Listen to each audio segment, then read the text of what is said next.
if it's okay, Kate, we're going to jump forward now and hear some of the bits that you've been implementing in CBRE, because I think there'll be more shares for everybody from there.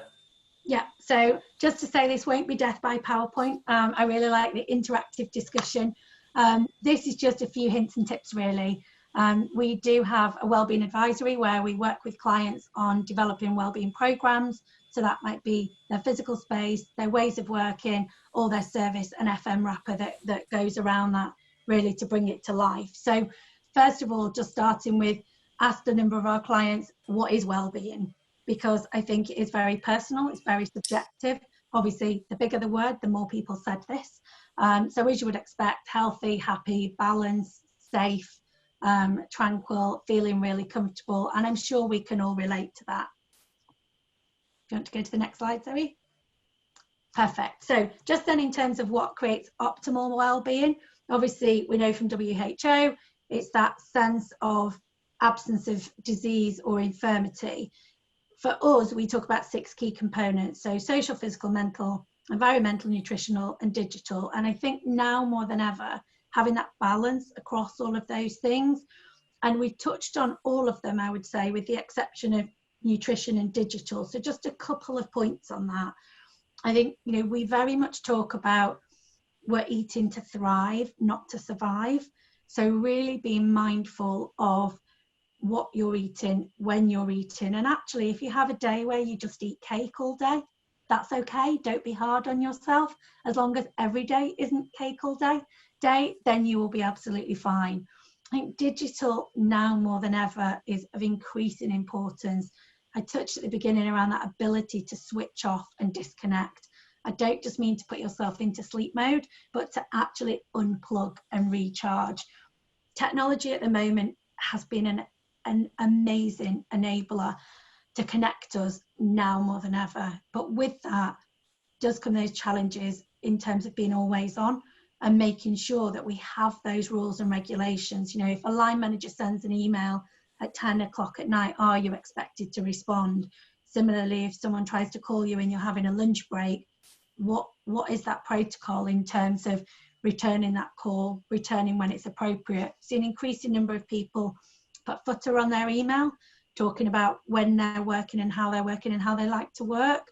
So a little bit more of a build from that, whilst we work flexibly and it's appropriate for me to contact you at the moment, feel free to return email when it's convenient for you.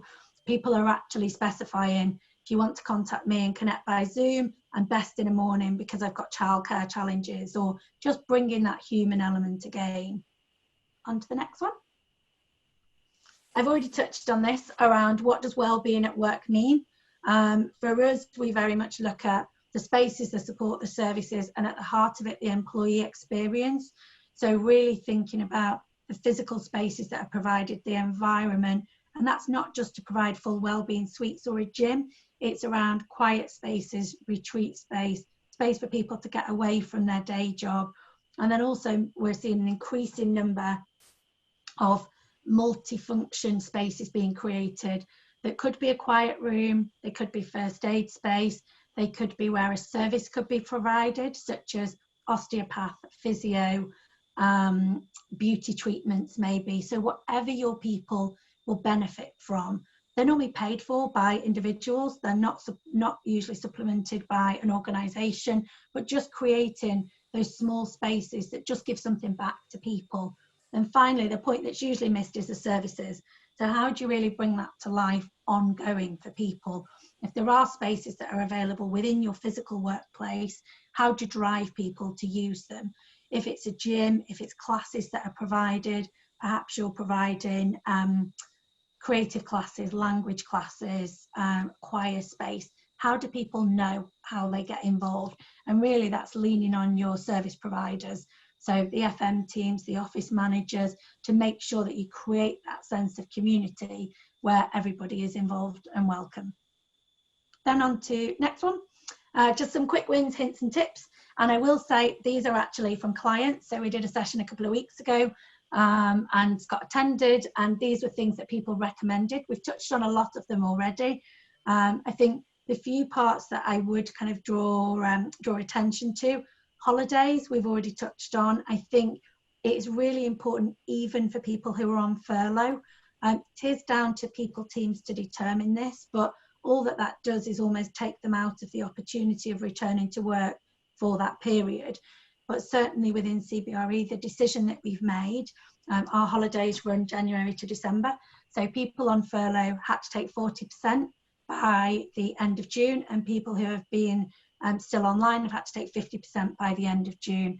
And we're using line managers to proactively encourage that, because it is really important, not only that people take the time off and actually have a break, but also that we don't end up, we're a consultancy organisation, we don't end up with this huge backlog where people are just not available to deliver and support our client community. I think the final point, just before I wrap up on this, is to be happy, healthy and be you. I think we've touched already on bringing your whole self and how important that is. I think especially from a cultural perspective, you know, we're all striving to develop that diverse, inclusive culture, but now is a really great opportunity where you can find out so much more about people, because gone is almost that corporate front that you would have in going to an office.